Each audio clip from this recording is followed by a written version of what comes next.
All right, Jana, thanks. 1 week ago, Buffalo Bills safety Hamlin suffered a cardiac arrest on the field during a game against the Cincinnati Bengals. Tonight, 1 week later, he's back in Buffalo to resume his recovery after being released from a Cincinnati hospital earlier today. All of this pointing to the importance of athletic trainers following the medical team's fast life-saving response.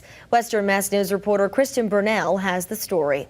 It's a scary situation that has remained a topic of conversation across the country for the past week. Buffalo Bills safety Hamlin suffering a cardiac arrest on the field during Monday Night Football. Hamlin's situation really emphasized the critical role that athletic trainers play as part of the healthcare team to provide those types of emergency services that can happen during athletic competition. Western Mass News is getting answers from Springfield College about why athletic training is important following incidents like this. These types of situations can happen at any level, and having a trained medical personnel who's prepared in emergency action response is really critical to making sure they have an optimal outcome and really can eventually save someone's life. Matt Mills is the assistant professor of athletic training at Springfield College, trained to respond as quickly as possible like the medical team did following Hamlin's collapse. Athletic trainers are prepared to evaluate a situation, determine the level of severity of an injury, and then take emergency steps such as equipment removal, helping with management of cardiac incidents, respiratory